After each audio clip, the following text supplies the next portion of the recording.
Hello class, I hope you guys are enjoying your spring break. But before I get to enjoy mine, first of all I would like to tell you something about one of my favorite persons who has made a lot of contributions to society and to all around the world, and his name is Albert Bandura. He is amazing to me because I could relate to him very much, and I would tell you how throughout the slideshow.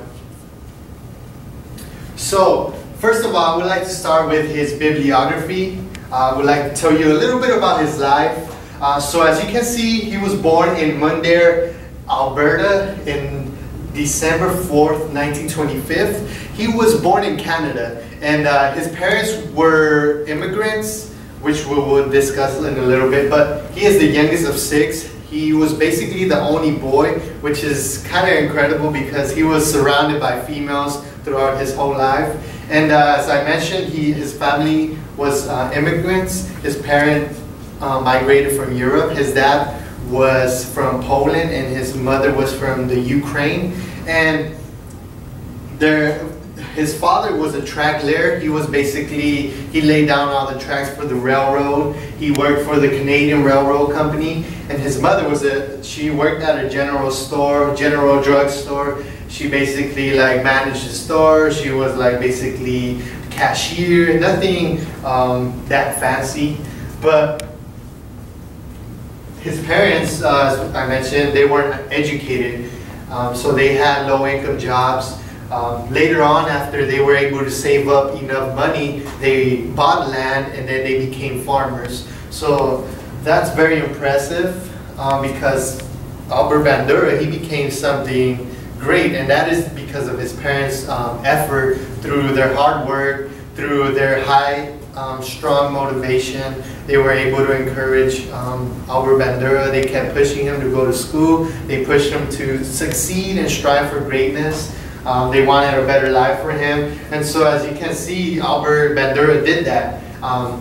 But before we talk about all his accomplishments, I would like to tell you of where he lived. He basically lived in a small town, and since it was a small town, they had a small school. And that school was for all the town. So it ran from elementary to high school. And this school, they had limited resources. So there weren't enough teachers, there weren't enough school supplies to go around. So the students had to teach themselves. Albert Bandura and his peers had to work together. They had to take the initiative.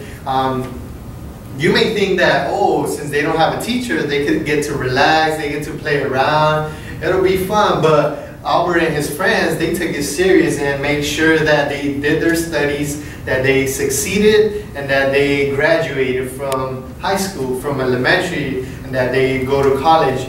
And so after they graduated, after he graduated, he went to the University of British Columbia, where he actually studied psychology. It's funny thing is that he got into psychology because of chance.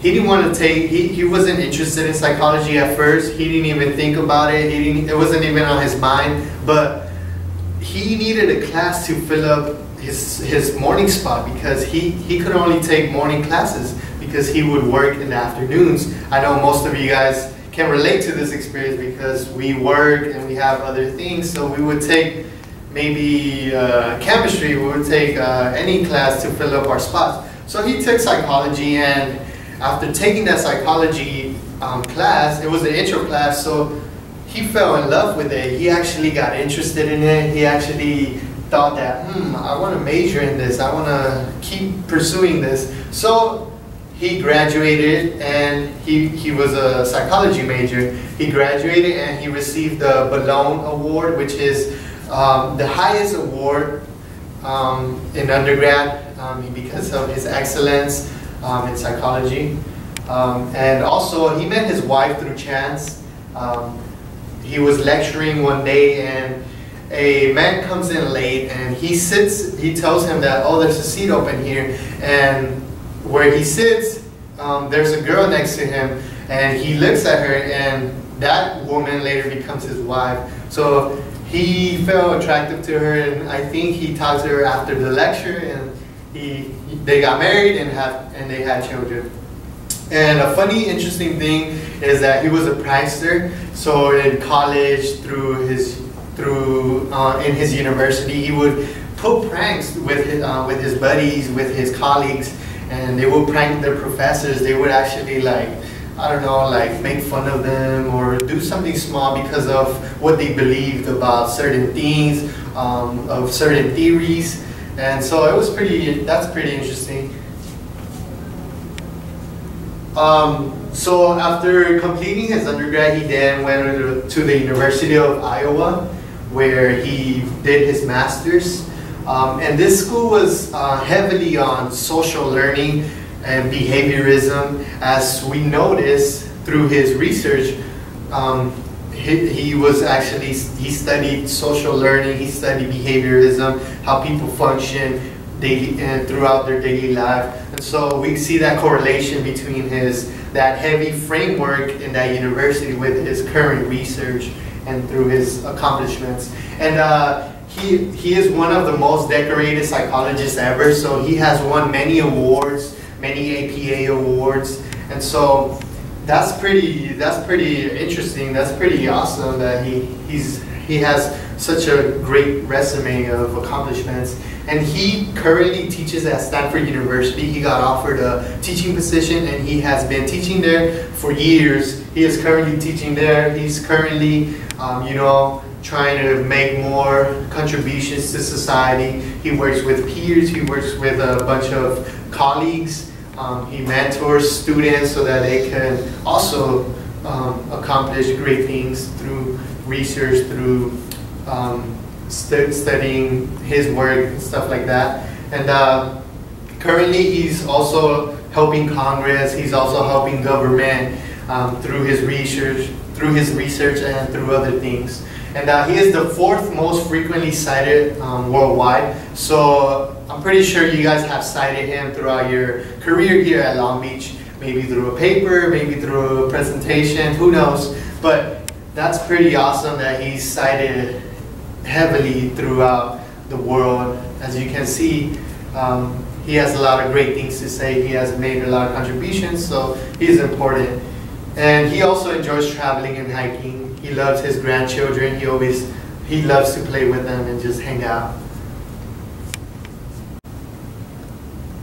If you would like to learn more about Albert Bandura's biography, feel free to visit this website. It's a quick video of him. It talks about his childhood, what he went through throughout his career as a psychology major, a master's graduate. And so if you want to learn more about him, feel free to look at this video. It's pretty interesting. It's very, very good. It's a good video. So when it comes to Albert Bandura's view on women, he doesn't really say anything negative about women. As we know, Freud says stuff about women, how they envy men. But Albert Bandura didn't really say anything about women. He didn't find any differences. He says that we all develop our personality the same way through observation, through imitating others, and through modeling. So he said that everyone goes through the same process. It might look different for others. We might do it differently, but we all learn the same way. We all learn through others. We learn through observing. And so that's very interesting of him to say that. He wasn't very religious. When I was reading his bibliography, it didn't say nothing about his family following any religion or going to church. And so Bandura also didn't say anything about him growing up or following a faith-based religion. Bandura, he's not a big fan of religion. He didn't really say much about it, but he did say that religion influences self-efficacy.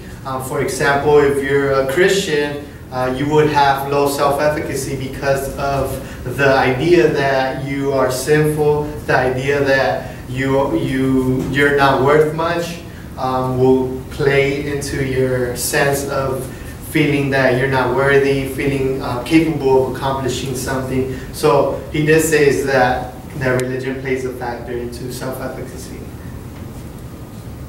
When it comes to personality, he said that personality develops through others, through imitating others, through observing others. That's how you get your personality.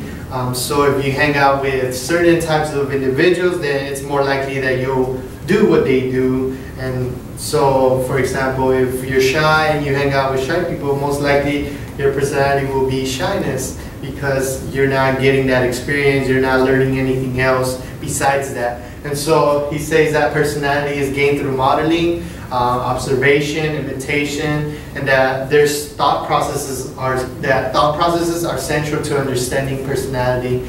Basically, it's all in your head. There's a cognitive aspect between you and personality. There's something going on that leads you to be this way, or that leads you to be like that. So, importance of infancy, he said that in order to develop successfully, a child has to have a safe environment, feel protected, and have the freedom to explore feelings and actions. He also said that if you have a safe environment, feel protected, and have all these things, then you will most likely have high self-efficacy.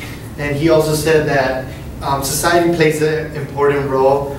We know that society influences the individual. Society teaches individuals how to act, how to behave. And so society affects the infancy, because it affects the infant to follow these guidelines, to follow these stereotypes, and to behave that way, to think that way. So society plays an important role.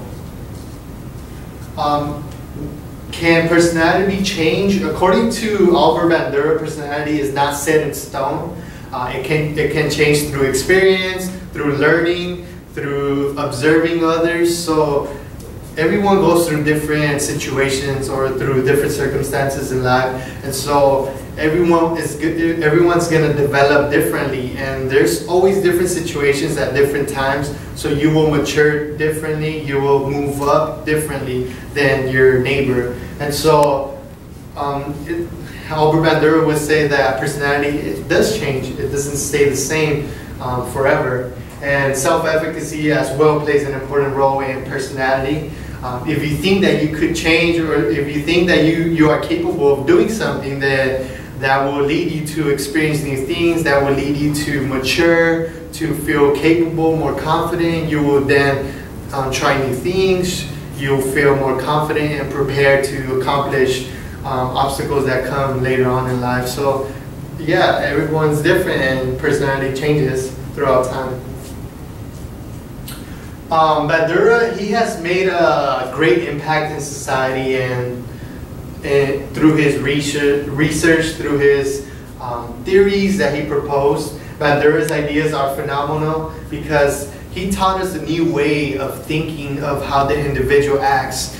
Before, we didn't think that the individual had a cognitive component to their behavior, but now we can see that there's something going on, there's a thought process that goes on before the person actually behaving a certain way or demonstrating a certain behavior. So cognitive processes and the environment are important according to Bandura. So we know that the individual context is important, it influences them, and we need to take into account all that in order to help evaluate an individual. If you're in clinical psychology, it's important to address those issues in order to help the individual.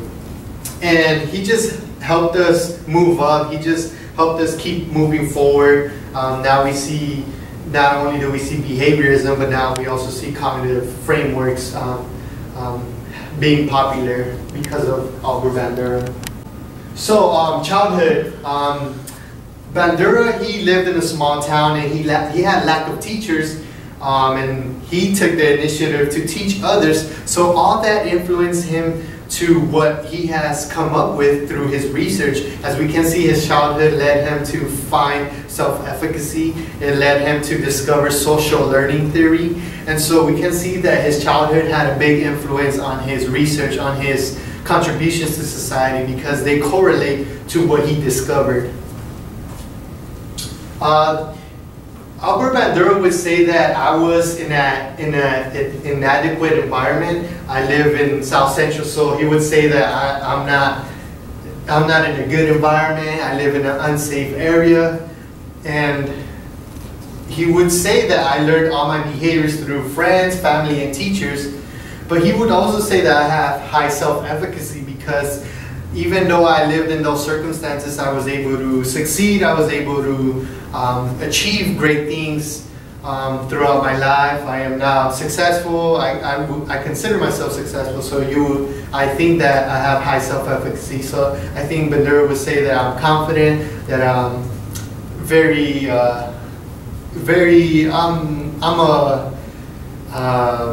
I'm different, he would say, I believe.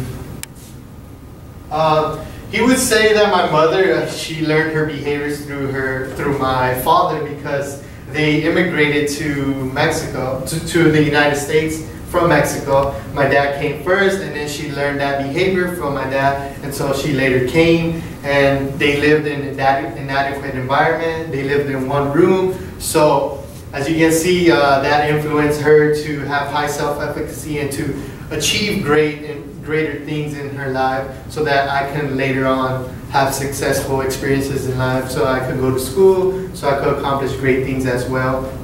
And I think that me and Bandura share similarities, because my family, they're immigrants, and they're able to, they came to this country to help me have a better life. So I compared Freud and Bandura. Freud said that we're born innately bad.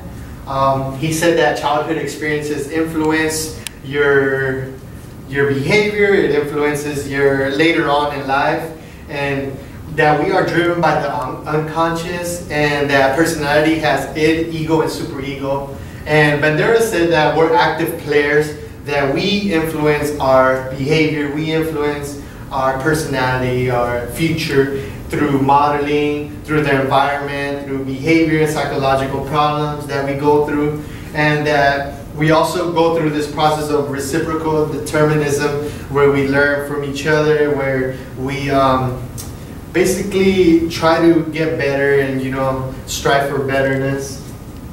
And then I also compare Skinner and Bandura. Skinner focused on rewards and consequences. He said that the environment controls the person, and Skinner also does not take into account the individual. While Bandura, he said that we're goal-oriented, that we learn through modeling, and that our attitudes and beliefs and perception also have an influence on our behavior, and self-efficacy, knowing that we're capable of doing certain things. And to conclude, Albert Bandura has showed us that there is more to behavior than classical conditioning and apparent conditioning. His theories have shown us that behavior is learned through others, by modeling, by observing others, by imitating people next to us, and that the context is important when we discuss the individual. We need to take into consideration that. And that's a little bit about Bandura, and my references are these. Feel free to look at them if you have any questions.